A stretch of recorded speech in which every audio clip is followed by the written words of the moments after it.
te batata bamama bandeko balandi émission mbongwana nayebisaka bino mbongwana ezali émission nzambe atalaka soki esili akangi bongo télévision na ye akei kosala eloko mosusu pamba te kuna eloko ya otala eza te nga junior bulafa nazala bongo na esengo kozala bongo liboso baposte télévision ya bino mpona kopresente bongo émission mbongwana nayebisaka bino awa justement baanalyse et puis baanalyste ya malamu awa soki ozwaka bainformation na réseaux sociaux na Facebook to mpe na TikTok awa na émission mbongwana koya te justement nayebisaki bino tokoyamba bongo coordonnateur justement de l'action pour la promotion de la jeunesse congolaise à Progeco monsieur Pierre Longanga Michel nende tozola justement situation na est na biso epa wapi justement mardi tokoleka rencontre déjà entre gouvernement congolais na délégation ya M23 PFC ya konenanga na Luanda et puis rencontre justement ya chef de l'état Félix Tshisekedi depuis président ya Rwanda Paul Kagame na Gata tout mis l'année justement na des rencontres wana est-ce que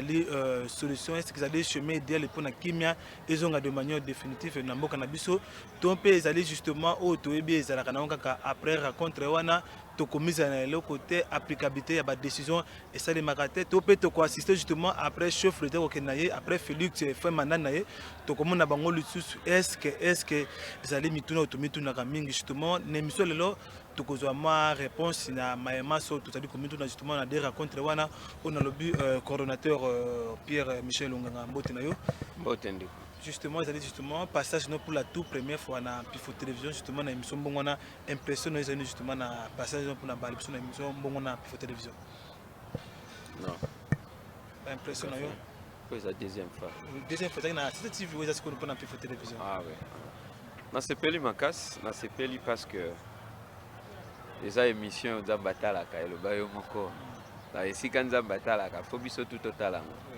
voilà et puis eza émission epesaka biso occasion tozwa parole pour que bato bayeba pe oyo biso tozomona na oyo pe tozokanisa. Alors Madoche Mulo pour première question na yo tunaki yango yo balinga bayeba soki monsieur Pierre Michel Longanga aza na opposition to pas na majorité amba nga naza politicien te je suis juste un citoyen congolais attaché à la patrie. Nako kumisa parti politique mon côté parce que Congo yango moko est plus important que kozala na parti politique. Parce que naba politicien na biso bata société civile ya biso libote za Congo. Moi je défends le Congo, je défendrai la patrie jusqu'à ce que nako kufa na tiki pe bana nanga na esprit ya ko défendre patrie. Azali ni une opposition ni na majorité Madoche j'espère aussi réponse na yo Cordon Michel Tourbelement Mokenano yo regard na yo par rapport à rencontre Salamaki d'abord le na maradi ou tukoleka entre gouvernement congolais na AFC a connaît na malgré refus na bango vi ba sanction bazo ki ya Union européenne yo tango mona rencontre wana ko kaite président angolais a initié rencontre wana tango vanda ki regard ni ko ça justement na rencontre wana et puis analyse justement ko ça na au président angolais Salek. Bon, le col congolais na boyaka toujours kopesa litoyi na ba rebelle ba rwandais wana parce que ba revendication na bango za toujours les mêmes bazwa mabele na biso bakota na ba institution ba gérer sécurité ba gérer renseignement na biso et puis bazala na ba exigence ndenge tomonaki lokola momesano na tango ya ndeko Kabila Kabange. Mais tout royo comme ça vient du gouvernement angolais, je pense qu'ils en ont mabete parce que le gouvernement angolais a désigné comme médiateur dans le conflit. Il est dans ses droits, il a décidé que yoka pe ba partie prenante au conflit, koyoka qu'est-ce que les uns et les autres disent, qu'est-ce que les uns et les autres revendiquent. Parce que c'est vrai que nous sommes politiciens, mais en politique, on ne peut pas avancer ni évoluer en politique sans penser aux négociations, au dialogue. Il y a un des bases même en politique. Est-ce que l'autre l'église catholique n'a cessé raison, pas tout le monde également le gouvernement région de Bango, dialoguer. Bon, qu'on sa raison, c'est trop dire. Parce que nazo catholique moté le col na tribunal pour nagoye banana longi nana longité mais le col likanisi ya batata banganga nzambe eza ya koluka kimia nga na moni na ngango mabete parce que congolais nyonso ndenge toza posa na eza ya kimia à condition que kimia o bazolukela biso tosala na nzela na bango ezala kimia ya koya kopesa Rwanda mabele na biso te ezala kimia ya koya kokotisa batomboki na armée na biso te pona ko valider to pona ko autoriser une fois encore de plus l'erreur qu'on a commis na temps ya Kabila ya ko infiltrer armée na biso to boyi pe kimia o bazoluka oyo e ya kofongola nzela pour que ba rebelle bakota na institution na biso pendant que toza déjà na ba institution démocratiquement établie parce que bao bazo diriger lelo mokili mobimbe yebi ke ba wuti une élection alors biso ba congolais tozo souhaiter mandat na bango sila pour to renouveler bango mais dialogue eya to négociation ezala ya ko trouver kimia na Congo kimia pe na Rwanda ba Rwandais bakende mboka na bango batika biso ba congolais na mboka na biso soki bazana posa bakota na armée bakende na armée na bango mboka na bango peza na armée soki balingi ba rejoindre ba institution au Rwanda il y a un gouvernement il y a des institutions qu'ils aillent le faire chez eux mais kokota et pas na biso en dehors il y a voie démocratique oyo constitution na biso est consacrée wana nde tokondima te. Mais cordon Pierre Michel Nganga lelo catholique azali critiqué catholique ezalaki na ICC bazali critiqué de façon moko ya malamu te bazalaki même babenge bango même ba rwandais mais ce que tomoni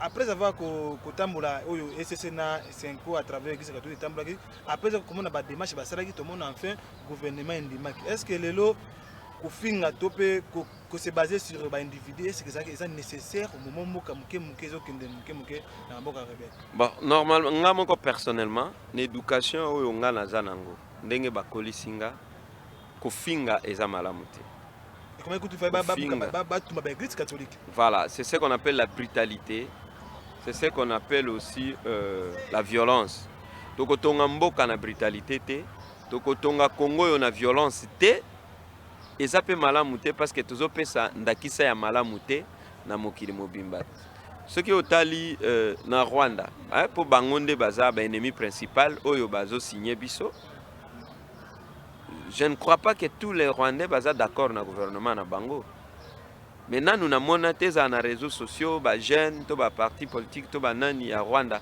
ba finga gouvernement na bango non nakutana na injiri ya Rwanda te voire même quelques opposants au régime ya Kagame o ba emetaka ba critique na bango basala ka ba critique vraiment au sentir que azo sala critique objective mais ba injure ba insulte ba menace ezaka biso nde toza ba champion nango donc na senga na bandeko yo balingaka ko régler ba compte to ba problème na bango na violence et brutalité ko finga eza malamu te toluka ocréser moi mon cordon rencontre ça na Angola tomoni wana président Jean Lorenzo alasaki bongo invitation nanga na groupe na M23 baba ki ba participer na rencontre wana te vi ba sanction oyo Union européenne pesaki bango mais l'autre fois na ba micro koleka tomona ki était koné nanga koloba était ba sanction na et que ça n'impacte mon côté ba sanction na étalité mais l'autre tomoni aboyi ko kende rencontre wana suite ba action est-ce que to ba non lelo impact ya ba sanction na tomi komona muke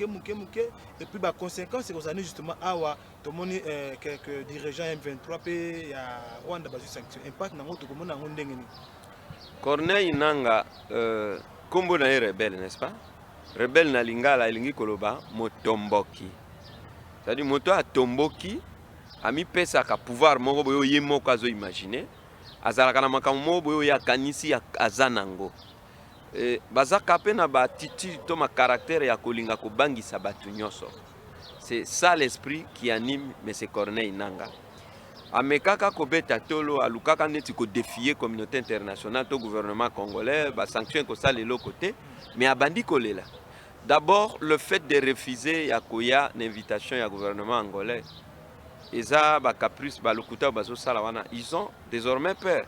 Parce que le fait d'être sanctionnés, ils peuvent se faire arrêter aussi à partir de Rwanda et à Luanda. Parce qu'ils sont en conflit avec la communauté internationale. Ils sont en position de faiblesse.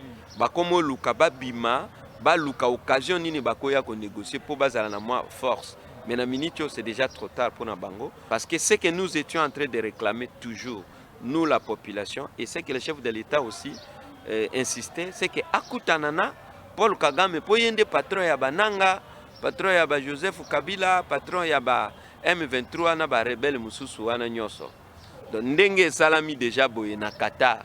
On n'a plus besoin de nanga, on n'a plus besoin des autres là. Bango ce qui bakoya eza pour que kato canaliser bango ba respecter processus ya Nairobi. Mais pardon, comme on a président angolais, alors qui était la nuit le 16 mars, il fallait cesser de faire ça les mains. Mais chose grave, tout le monde M23 PFC respecter justement cesser de faire. Mais ici vous parlez sur l'impact de la sanction. Tout le monde a toujours monté. Est-ce que Rwanda une façon de faire à côté de malgré la sanction, cesser de faire manquer encore pour la dernière fois. Biso ndenge toza cesser les faits ou pas tina na biso ba congolais mboka na biso ezonga mobimba nanga a respecter te eza omoni mutuka ezalaka soki bakati moteur akobanda kotambola na ralenti mais en réalité le moteur n'est plus en marche. Donc à tout moment ata osimbi pédale à frein te hein. Mais le frein moteur lui-même peut intervenir. Nanga azana force le sous-souté. Il essaie de s'entêter pour na kolakisa. Donc c'est un rebelle rwandais a un caractère moboye. Ils sont tellement complexés naturellement que balinga kaka batu batia bangoka babangisa batu bayeba qui sont là. Donc ce n'est pas facile que bandi ma défaite mbalamoko. La diplomatie à RDC est foutie peso produire ba effet macasse. Mais to pesa bango temps to continuer ka kokende totala est-ce que ba sanction passe to pesa bango temps mais même temps bazo continuer ko bomba bandeko na mais depuis to banda papa na oyebisa yo que faire 18 ans au pouvoir ndeko Kabila auti ko sala na biso ko installer infiltration ko installer ba germe ya balkanisation et puis mutu abongo akei qui se queda na moins de 10 ans et aussi la mbala mon côté. Ces gens ne comprennent pas encore jusque-là que Congolais a télémi pe a boyi na mboka na ye. Ils veulent s'imposer, bazolinga ba s'imposer na façon ya ko s'imposer wana et ça pour que dialogue et simba te au moins sur terrain ils gagnent des espaces. Ozomona. Mais biso to kolanda wana te, tozo continuer ko soutenir FARDC na biso na ba patriote wazalendo, tozo continuer ko soutenir gouvernement na biso ya république. Na lutte naye pour mettre fin définitivement na ba crise eutaka na ngambo ya est kuna. Téléspectateurs à Mbongwana Pempifo Télévision, je vous rappelle que Nami Bongo coordonnateur justement, il y a Action pour la promotion de la jeunesse congolaise à Progeco, M. Pierre-Michel Lunganga. Avec lui, nous tous sur justement ce problème, cette insécurité dans la partie est, et puis Bandegonabiso, Bazo continue au Koufa, parce que justement à Vinaye, na rencontré Salamaki na Luanda, et puis Salamaki na Qatar, tous justement M. Pierre.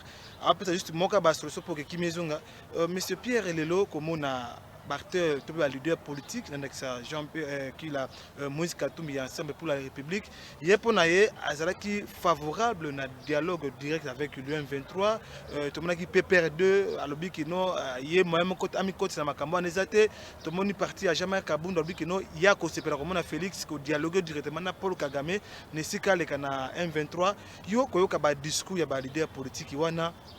Martin Fauna ngamu na ya senga cohésion nationale yo état que moko ya ba ya wazo coordonner justement mouvement ya ba jeune regarde na ba discours ya ba différents présidents de partis politiques tant on vandi aux analyser au monde ngondérine est-ce que ba lingi république est-ce que ba lingi chef d'état to pose mona que no ba za wana juste pona luka façon ko tabona pouvoir ba linga république ou pas ba linga chef de l'état ou pas c'est le droit de chacun d'entre eux. Mais le Congo na yebi que les politiciens ne disent rien, les politiciens ne font rien sans intérêt. Donc, oyo jamar que Kabunda proposa kiwana, c'est qu'il y a un intérêt na katina. Oyo bandeko ya PPRD, ya sénateur à Vision Joseph Kabila. Proposition na bango wana, c'est l'une des propositions ils ont arrangé bango bako se retrouver derrière. On ngana goye bisa peuple congolais, bandeko batata ba mama pe bilenge eza que la meilleure façon de comprendre un politicien landaye na makambo ya zolinge salema. Donc chacun d'eux se retrouve dans sa position. Politicien ça galoko ya felete politicien ça a toujours un intérêt moro derrière trop bien mon kena no cordon raconte ya Félix Tshisekedi na Paul Kagame na Qatar et pas ça ba mai bona Altesse roi ya Qatar ba solo lui mais ko zonga si maman mon ke Félix Tshisekedi al baï que non pour négocier na Kagame il faut na lola yango to zomona ba vidéo ezali ko circuler ko ça chauffe le temps na likolo est-ce que lelo Qatar ezalola bato bazali ko mitune Qatar ezalola topé pour Félix amona qui était pour na ki maison en mboka et sengeli kaka kutana Kagame et puis est-ce qu'il concerne les républiques démocratiques du Congo cordon est-ce qu'il faut qu'on déclare toujours par Rwanda il faut voir kutana na président ya Rwanda ou état de bon république démocratique du Congo est-ce que ça dit faiblesse na ma gouvernement voilà nazo bandana nous côté ya kosolola na Kagame kaka na lola oui wana za ma chef talobaki voilà alobaki ya solo et puis nga nazo meka ko comprendre hier parce que ata yo atanga mutu nyoso na batu bazolanda biso bayebi ke tango kanda to choke ya likambo yaka basali yo likambo ya mabe mingi malobe bimaka defa ko contrôler yango te alobaki yango na kanda et même ngai na lobaki Kagame aza muto tozo mériter ko solola kana yete et je vous rappelle peuple congolais bayebi ke tango bazwaka Bunagana asilika annula l'accord tout avec le Rwanda. C'est-à-dire même l'accord au président ya Kalaba Sala na Rwanda. Même au Yemoko Asali na minute yo ils aboli. Et puis français balobaka, il n'y a qu'un imbécile qui ne change pas d'avis. C'est tout à fait normal. Azalaki na kanda siliki, mais à comprendre que na solo la na yé parce qu'il y a des patrons ya ba rebelle wana. Po tout na ye po na nini ozo agresser mboka nanga po na nini ozo bomelanga bandeko nanga donc okende koyoka oyo mutu aza nango lokola makanisi eza nango mabete eza mabete mais kodo bosa mabete ke wana négocier justement na M23 parce que Kagame nem daza ma M23 mais na est kuna ba groupe ya rebelle c'est belé IPDF ezali hein IDF ezali mais wana ko négocier justement na M23 siko ba groupe msuetikalo et ko senga pe ko négocier na ba ko topé et que c'est justement cordon. Nazoye bisayo que ba groupe nyoso zoyo kawana c'est le Rwanda qui les multiplie. Le président de la République Tangazo Lobawana, moi je lui fais confiance parce qu'il est la personne que je crois être la mieux informée dans Mboka. Mais c'est pour assister justement à la génocide na Kisanga na Rwanda na Uganda. Ce que sobi que nous ezali kaka Rwanda. Kuboza te Uganda personne na troupe ne wana oyo Rwanda justement abundaka na Uganda justement na Kisanga. Bon, na ebité soki IPDF on est groupe rebelle ya Uganda. Na ebité soki na se trompaka. Ou soit na cause na bosani mais ezala yo ezala peuple congolais. To landaka dossier moko awa Uganda futaka mande. Afutaka non? Oui. C'est à cause de la participation à un génocide à Kisangani. Oui. C'est à cause de ça. Voilà. Ce qui mutu a sali en bisombeba to sambanaye to longaye afutaka mande. Est-ce que tu kozongela sous dossier wana? Uganda zo sala ngol sous peut-être. Nalobi bien peut-être parce que na yo kaka on l'acquise aussi que yepé azo soutenir M23 mais na monoko ya gouvernement to ba autorité ya mboka ba oyo baza mieux placé ya confirmer information officielle na on a yokate que Uganda azo soutenir bango et d'ailleurs si je ne me trompe pas encore parmi ba mixage et salami pona ko soutenir ba FARDC ba armée ougandaise aza na ngambo na biso officiellement voilà donc je pense que na minute oyo muto abeti tolo ko yina biso ko bundisa biso ko pesa batomboki mianduki po babundisa biso eza Rwanda nde mokile yebi. Cordon, qu'est-ce qui s'est passé? Biso to eba qui était biso to banaye commise là parce que Angola les médiateurs il y a makambezo kana est na biso mais chose grave étonnée comme si batunyo tout comment na roi ya Qatar ko s'impliquer na likambo na bakumbi ba mituni comment tout ce temps toka qui était subitement aye kobima est-ce que ça parce que ba oki Asia oki que gouvernement congolais ligne signé contrat moko gagna les États-Unis pour na minerai yango ko banga wana ça était ba asiatique ba la muka ba kota likama to pene nikolo parce que ba to ba ko mituna mingi. Bon, ça peut être possible. Oyozolo bawana. Mais nalikanisi na ngai po nasololi na roi ya Qatar te nasololi na président Kagame te président Tshisekedi pe nasololi na bango te. Mais nalikanisi na ngai lokola analyste libre. Nga nayebi ke na gouvernement Rwanda kuna na mboka ya Rwanda économie ya mboka wana eza au-delà ya 50% eutaka libanda. Et parmi ba pays to ba nation oyo investir mingi na Rwanda ezo contribuer mingi na économie rwandaise Qatar azana. Pe azana ba une grande partie ya part na investissement na mboka ya Rwanda wana. C'est possible que ezala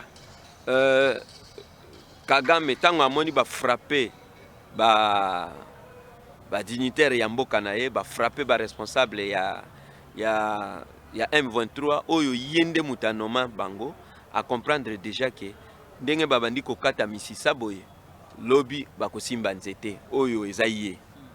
C'est possible que akima aluka andimelo kwa banda koboya tango Tshisekedi azo proposer dialogue direct bango mibale adjembela epa ya muto ya yebike parce que Qatar a ko permettre te ba frapper Kagame pour y perdre pour aloni mingi kuna ozomona. Donc c'est fort probable que ale kasima ya Qatar ba bondela Tshisekedi pour que abomela ye moto côté kuna ata soki ba frapper koya mais atala ndenge nini makamuna ye ekoki kobeba te. Tout comme je dis nazolo bango comme analyste libre eza makanisi nanga tout comme ekoki kozala États-Unis d'Amérique hein nde obligé que bakende ko négocier kuna ozomona parce que cadre ya Angola cadre ya Luanda lokola ebengaki rebelle ba rebelle wana peut-être que solola entre les chefs d'État et bandaki ko longo banali sous-souté na Angola de bakekuna. Nous l'essentiel ce que nous souhaitons ngai lokola congolais eza d'abord kimia.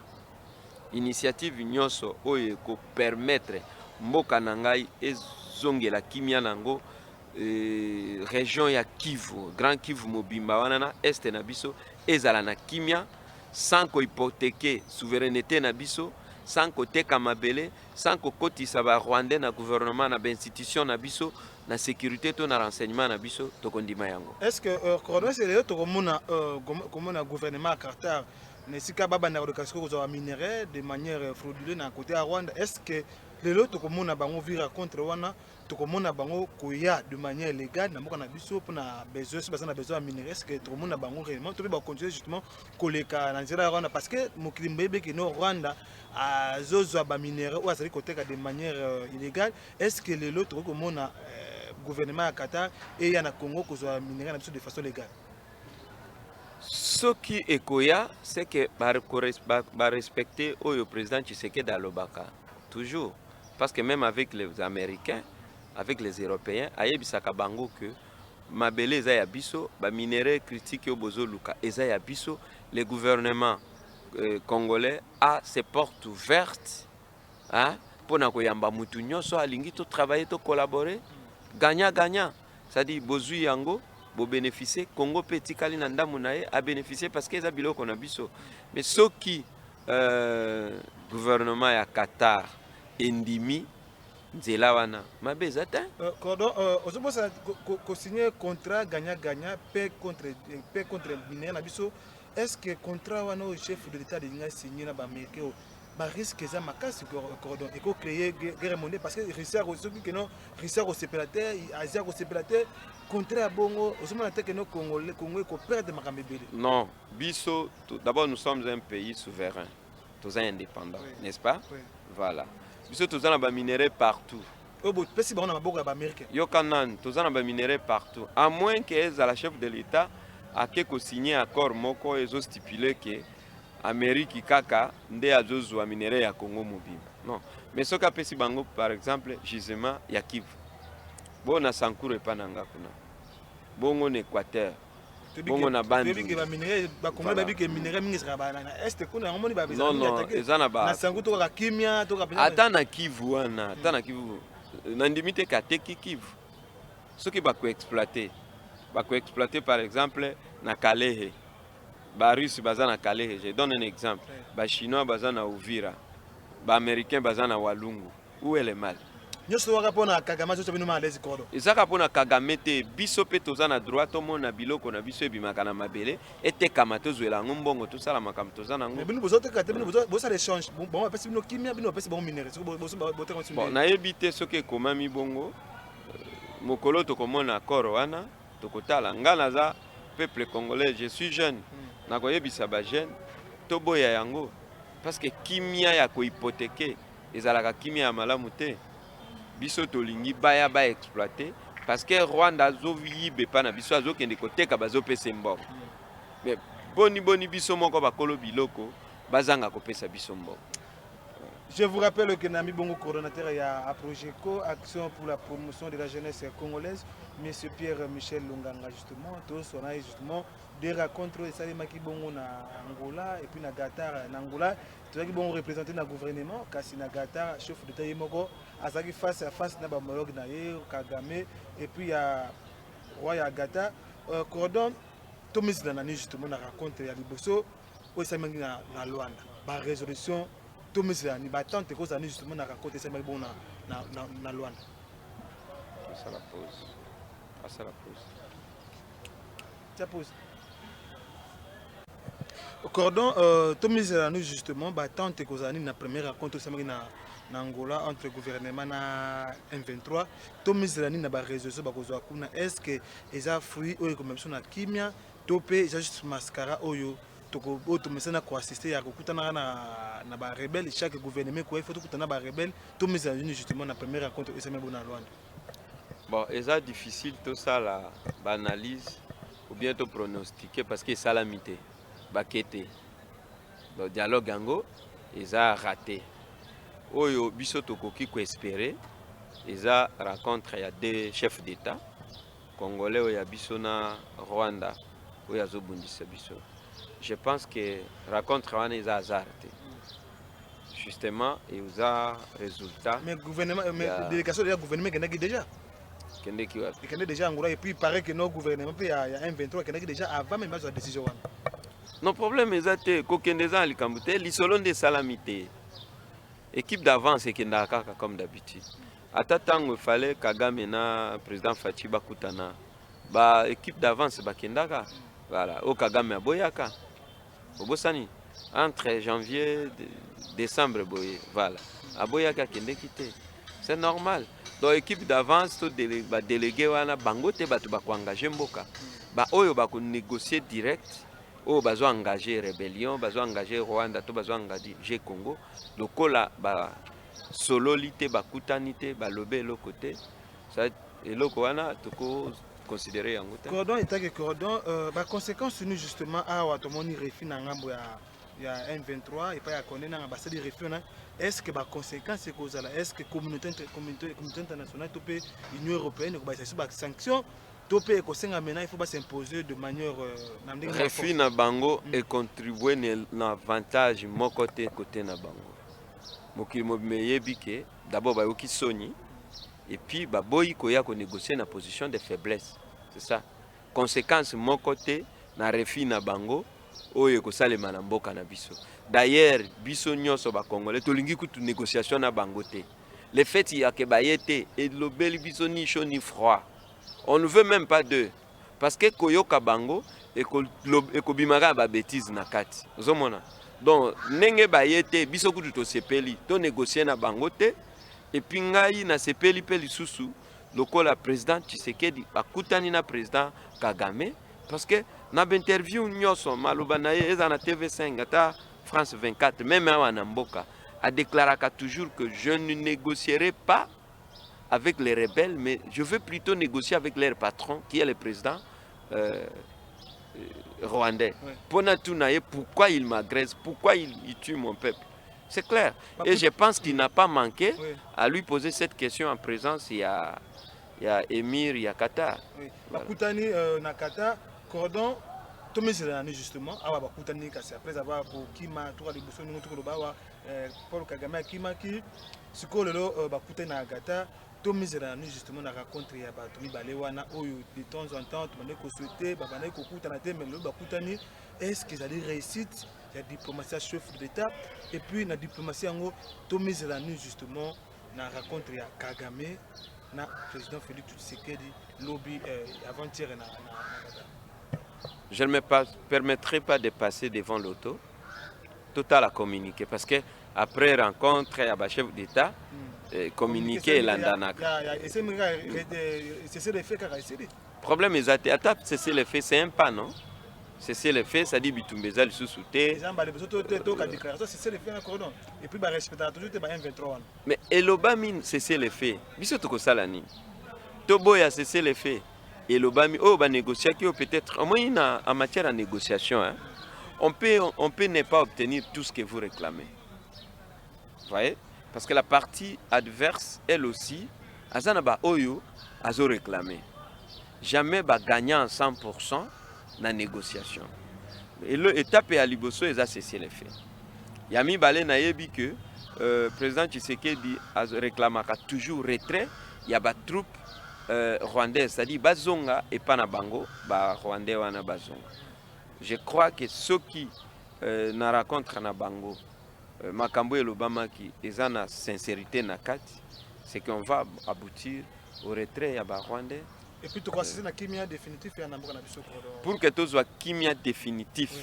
Là j'insiste na lobakango à chaque fois que ba pesa kanga micro kimia ekoya na Qatar te, Rwanda pesa bino kimia te, Amérique te, France to, Union européenne ekopesa kimia te. La paix définitive viendra de nous-mêmes les Congolais. Nous devons organiser notre armée, nous devons organiser notre façon de voir les choses, de faire les choses, d'organiser l'administration de l'État. L'autorité de l'État doit être restaurée partout. De Kimia et Kozala. Est-ce que tu as après avoir contre avoir est-ce que tu as malamu wana ba négociation au moment que nous avons besoin à l'interne il faut continuer à se sensibiliser cohésion nationale au matin. Nous devons continuer non seulement à nous sensibiliser, voilà, nous non seulement que nous devons continuer à nous mobiliser autour de l'unité nationale, mais nous devons organiser notre armée, notre appareil militaire, notre organisation militaire, notre politique interne. Il faut ezala revue. Il faut tout préparer en bisomoko parce que ba conflit wana avant et bimalibanda trahison et banda kanakati. Makambo belé ya kosala ezali. Pour la curiosité, une question est il était le coordonnateur justement, il y a un mouvement de jeunes pour aussi cette infiltration 2 ou 3 sur ces années. Na proposé yango, je pense que la fois passée na CCTV ba tunanga question ana même na Canal King ba tunanga question ana nazo yamba pe ba mitune belé na bandeko ba bengaka. Na sala ba proposition na ngai oyo na boya koloba. Nasenga kana ndeko Jean-Pierre Bemba parce que yende na monia telemi parmi ba membres ya gouvernement yemta telemi makasi aya mbangai parce que nazo lukana kutana naye nzela en tout cas ba porte zo kanga melanga makasi na ebité soka kolanda émission oyo ba ope baza proche naye ba yebisa ye ke nazo bunda na ya kana cabinet kuna bazo lekisanga te pona kutana naye. Il y a des choses que je ne peux pas déclarer à la télévision. On a infiltré le secteur rebelle, mais on n'a pas tout infiltré.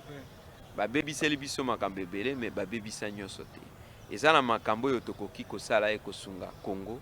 Azala non seulement gagnant ya combat oyo, mais tous ala définitivement déterminé ya ko subisaka ba humiliation lokola ya. Pourquoi chef de l'État yemoko ne siko le à travers le ministre du transport? Na komela chef de l'État na zala mikanda déjà. Na kendaka kuna bayibisinga ke ba obenga yo en dehors ya voix wana na yebite so na obenga na kutana na ndenge ni pona zana numéro na ya téléphone te na za camarade na yete na yebipete nani fona mona pour que na kutana na ye. Mais je crois que la voie administrative que j'ai empruntée, bien que ça prend du temps parce que l'administration na biso ezalaka toujours trop lente, mais ça va aboutir. ça va bouture. Oui. La proposition est belée justement pour nous remettre fin à l'infiltration. Il y a un abisaka bakonzi. Vous avez besoin de flatter binoté. C'est un peu de bateau, on a besoin de flatter binoté, bosali mabe, n'attend bosali malam. Parce que flatter bino, et que ça malam parce que les autres ont compétences na bino et puis médiocrité na bino. En tout cas, botika okanga ba dossier. C'est la deuxième fois. Mingi kota Jean-Pierre Bemba deuxième fois. Bazo ko sa ba lettre pour na audience na ministre de transport mais bazo bloqué. Justement bazo bloqué ba information na yebi da ba mi balé. Bazami balé na ibango. Mais prochainement si bozo continuer ko kanga ba document bato na kotanga te kotanga ba komo na bino na émission. D'ailleurs na koyamba papa wana na sima. Papa Munyangi na koluka ye na koyamba ye. Et puis ceux qui bozo continuer ka bongo na kotanga kombo émission na kombo ba komo na bino na émission na sala papa na pour bloquer justement pour la première fois deuxième fois et justement aussi cordon. Il y a un mouvement moko ba jeune justement parce que Jean-Pierre Bemba dit parmi les ministres baza ko sensibiliser jeunesse. Alors cordon Pierre Michel Lunganga azali moko ya ba leader il y a un mouvement ba jeune mais bozo continuer ko kanga justement pour te bona kutana bona ministre des transports. En tout cas ceux qui bozo continuer bongo prochainement na kotanga ba komo na bino. Tozo ka bino kotona mingi. Cordon tokozanga tokokabana te jamais sur toute belle jeunesse. De l'eau vie makambo esalemi vie ndenge comme na niveau ya ba contre wana toroba que non chef de l'état ayoki voir jeunesse to pa yokite. Bon, koloba que chef de l'état ayoki li jeunesse c'est trop dire parce que nazomona te encore ayoki li jeunesse. Le vrai problème est que tous agressés. Ennemi tangazo ya azopona bilenge te azopona mukolo te. D'ailleurs preuve bomoni bazokote la même bana mike na bekol ba voilà ko violer bango makasi ko zwa bango pe makasi na armée kozomona ba mama na bopito na ba maternité bazo boma bango na kati hôpital bato bazo koka kokende bilanga te. J'ai 4 amis ba membre na biso ya Projeco na nord na sud qui vous ébélé babomi bango kuna. Oui, nous sommes un mouvement national. Nazana ba membre na biso mususu bakima na Goma bazawa.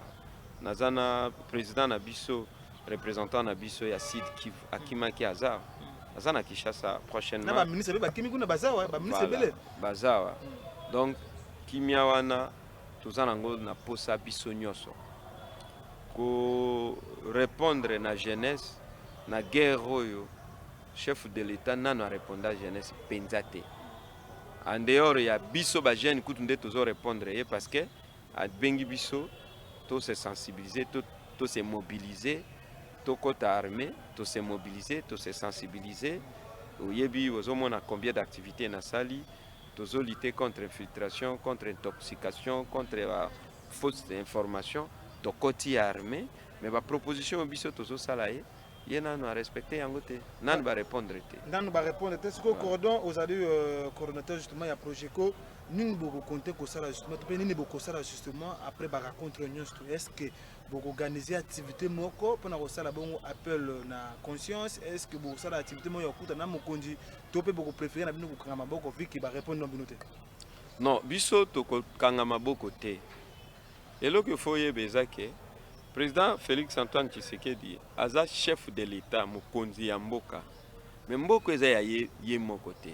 Ce n'est pas parce qu'il y a à répondre bisoté de biso photo côté en opposition soit tout non ce qu'à répondre bisoté problème exact nous on ne va pas lui forcer la main vous voyez mais vous avez la difficulté voilà comment donc on travaille mais oui cordon est-ce que beaucoup l'embatter parce que vous avez besoin de souffrir en termes de moyens financiers non toko lembate toko salaka na ba moyen tozanango mais loko il faut gouvernement yeba exact omoni ko senga ba jeune levez-vous faites ceci nous nous levons nous faisons ce que nous pouvons faire mais à la limite de nos moyens toko zala incapable à satisfaire demande na niveau ezosengam pourquoi parce que je prends par exemple nazora exemple il y a armée numérique.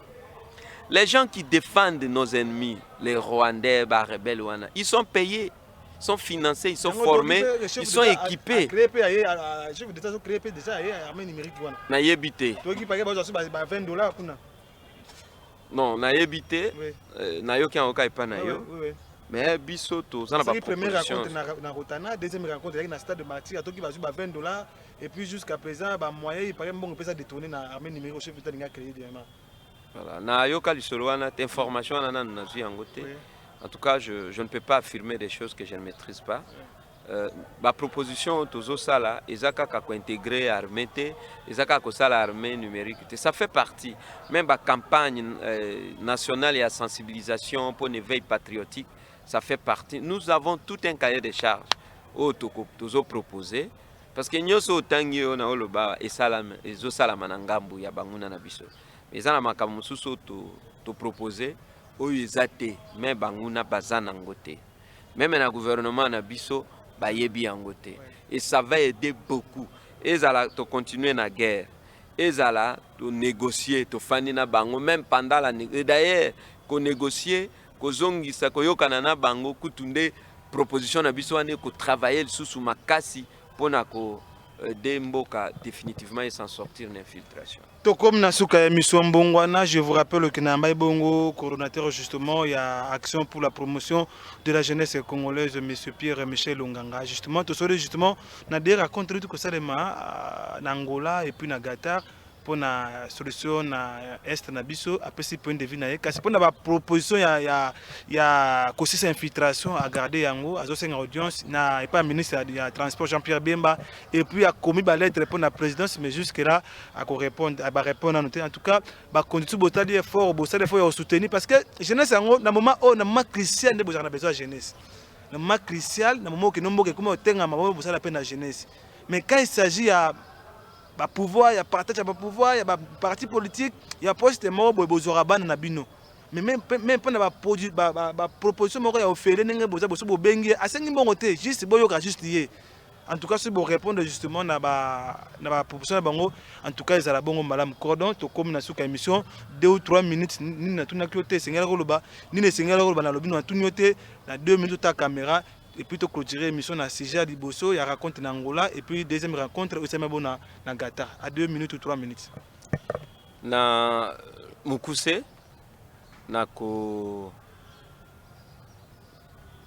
Lubana Mokonzamboka président Félix Antoine Tshisekedi kozonga simate mutu abangisa peyote bako sa peyote ke okende ko signer. Moi j'aurais souhaité que soko moni ke kokoka kokende na bitumbati na sukate otikata mboka mais ko signer ata signature moko te ko pesa batu wana mabele. En tout cas lisolo ya ko teka mboka lisolo ya ko valider infiltration et ça la mango na yote parce que yo zalaka na mandaté mais ozana mission à la tête de ce pays. Présence na yo na période oyo est très importante. Parce que Boye Inayo à la tête Yamboko après 18 ans d'infiltration, après 18 ans d'installation, il y a germe, il y a balkanisation, yo osana solution n'a pas problème belé. Qu'on se faire suyer n'a pas conseil parce que nayebi que nengozana ozo subir ba pression ya ndenge na ndenge ko cédete. Merci beaucoup. Tokomina suka ya émission mbongwana na yebisa bino ezali émission njamba talaka soki siri akangi bongo télévision na ye AP biso émission esiri na kozanga te kopesa merci na Mardoché Mulupo papa na Brandi Mendy pe Brandi place bozali mbote et puis sans oublier le grand staffeur Patrick Abissa place bozali bambote mingi na kozanga te koyamba bino cordon Michel Pierre Lunganga na mingi to koyamba na invitation na bino botuna mituna na bino ndenge Mardoché atunaki botuna mituna na bino cordon a kozanga te ko répondre justement à l'invitation oyo to kopesa yemba la sima cordon soki quelque chose zali moi quelque chose zali voilà ba tunainga mutuna moko na bosanaki naza nani na uti wapi naza ya province nini pourquoi nazo défendre mingi pouvoir voilà kombo nanga Longanga Toko Pierre Michel naza originaire ya province ya Sankuru territoire de Katakokombe secteur de Watambo le sud groupement chefferie de Diombosanga. Je suis le fils biologique de l'ancien grand chef coutumier d'Isankuru, M. Michel Boker Longanga Ponga Djoké. Et je profite de l'occasion pour saluer Bana Katakokombe, Lodja Sankuru Mobimba, Diombosanga Watambolo, kombe elonja moyo wa kinyunyu che. tokomi na suka ya émission mbongo wana botikala mamu na bandako na bino. Ciao.